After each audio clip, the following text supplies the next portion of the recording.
Bismillahirrahmanirrahim. Assalamualaikum warahmatullahi wabarakatuh. Gimana kabar anak-anakku? Sehat-sehat selalu? Ya, insya Allah Anda dan orang tua dan keluarga Anda selalu sehat dalam lindungan Allah Subhanahu wa Ta'ala.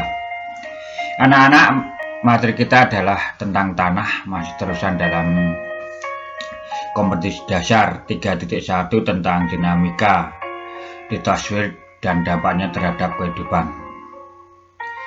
Ya, tanah di gambar ini adalah tanah sumber kehidupan, manfaatnya bisa menumbuhkan, menghidupkan makhluk hidup. Ya, bisa sarana, ya, bukan menghidupkan, tapi sarana untuk hidup makhluk hidup. Yang dirahmati,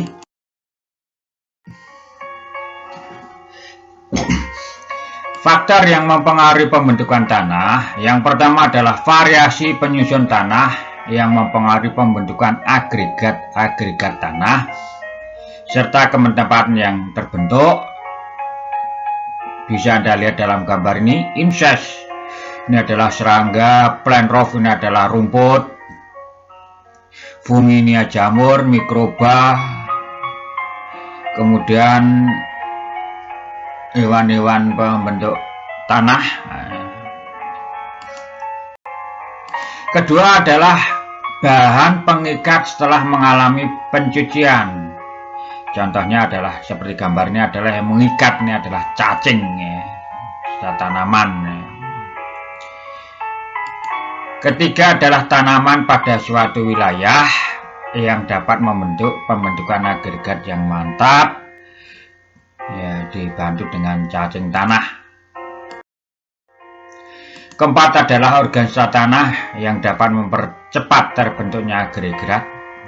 Organisme tanah bisa Anda lihat dalam gambar.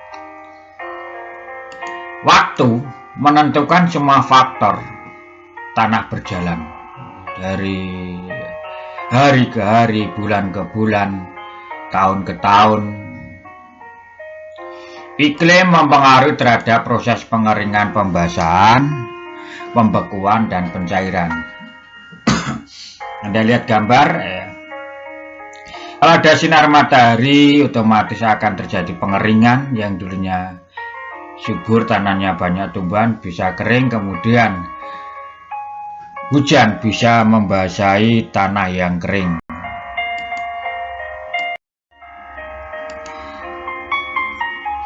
Lapisan tanah. Pada lapisan tanah, saat mencapai kedalaman tertentu akan terlihat perbedaan warna tanah. Perbedaan warna lapisan tanah dikenal dengan sebutan profil tanah. Lapisan tanah umumnya dibedakan pada keadaan fisik yang terlihat, warna, dan tekstur. Bisa Anda lihat pada gambar tersebut. Secara umum, dalam ilmu tanah atau pedologi, lapisan tanah ditandai dengan simbol huruf dengan urutan sebagai berikut. Nomor 1 adalah lapisan O atau horizon O, ya, lapisan topsoil. Kedua adalah lapisan A, kedalamannya 10 cm. 3 adalah lapisan B, 4 lapisan C, dan terakhir adalah lapisan R atau lapisan batuan induk.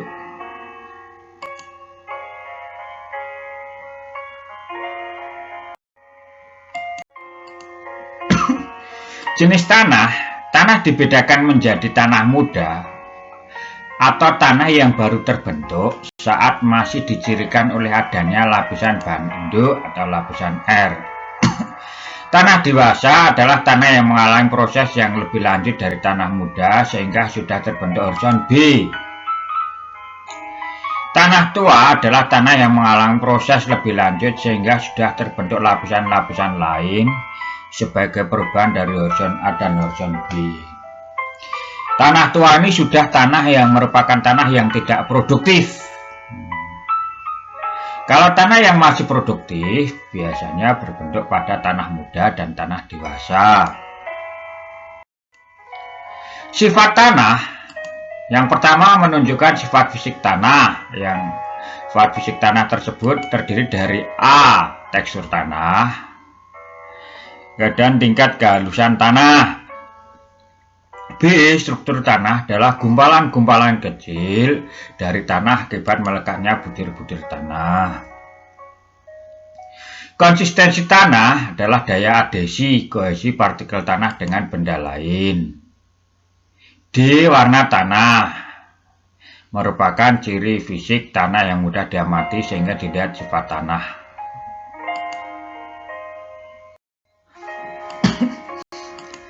Kedua adalah sifat kimia tanah. Kelembapan tanah di tingkat pH tanah adalah tingkat keasaman tanah yang dipengaruhi oleh mineral yang terkandung dalam tanah. Kedua, bahan organik merupakan sifat kimia, merupakan sumber unsur hara bagi tanah. Ketiga atau C, unsur hara merupakan unsur yang dibutuhkan oleh tumbuhan, nitrogen N, fosfor P, dan kalium K. Unsur hara ini biasanya diwujudkan dalam pupuk NPK ya.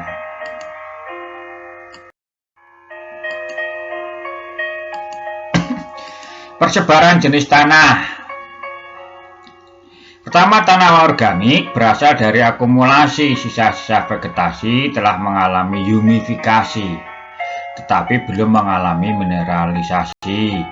Oleh karena itu disebut tanah gambut. Tanah gambut dibedakan menjadi 3: ombrogen, topogen, gambut pegunungan.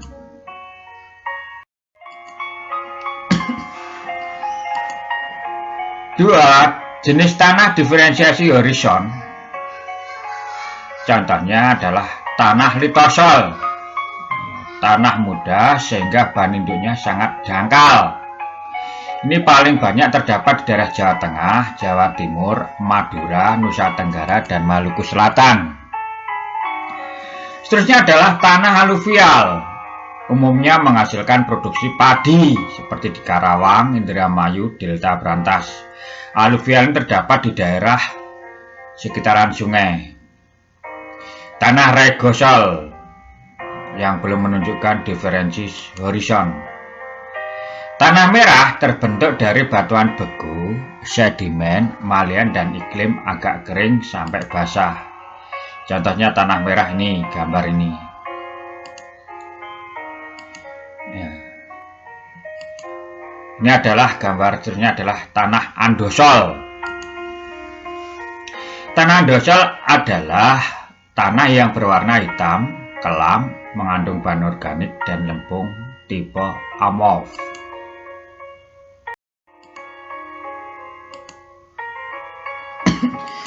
Terusnya adalah tanah grumusol. Tanah ini memiliki ciri tekstur lempung dan tanpa horizon eluvial serta eluvial. Tanah hidrosol memiliki ciri porositas dan drainase yang buruk sehingga kurang bermanfaat bagi pertanian. Ketujuh adalah tanah garam. Jenis tanah ini tersebar sebagai tanah zonal di daerah kering. Tanah potsol umumnya terdapat di hutan yang beriklim basah atau sedang.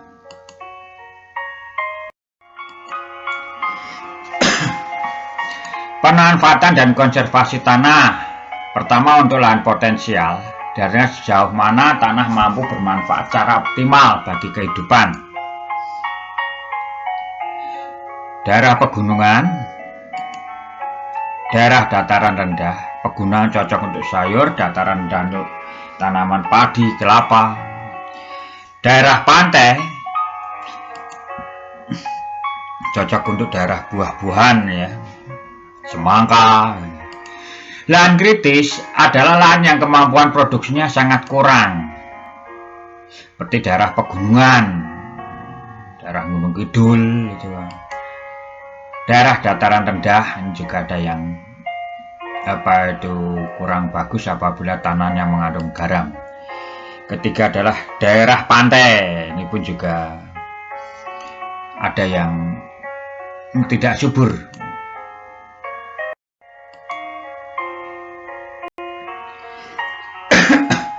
Lembaga-lembaga yang menyediakan dan memanfaatkan data geologi di Indonesia. Ada beberapa lembaga yang menyediakan data geologi. Salah satunya adalah Badan Geologi yang bertugas melaksanakan penelitian dan pelayanan di bidang geologi. Lembaga ini menyimpan sebagian besar dokumen hasil penelitian mineral geologi dari berbagai pelosok wilayah Indonesia, berupa pustaka, laporan, terbitan, peta, percontohan, batuan, mineral maupun fosil. Badan geologi yang ada di Indonesia ini biasanya di daerah digunakan untuk pertambangan ya.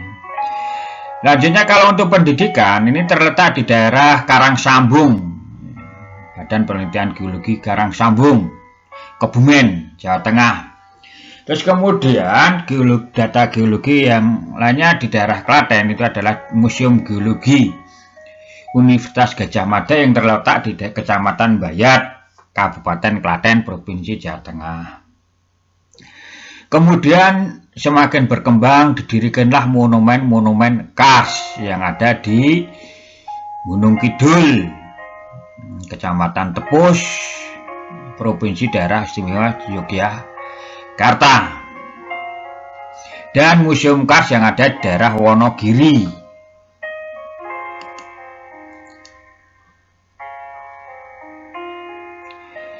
Lembaga yang menyediakan dan memanfaatkan data geologi selain di bawah Dinas Pendidikan, sekarang sudah di bawah Kementerian Dinas Energi Sumber Daya Mineral.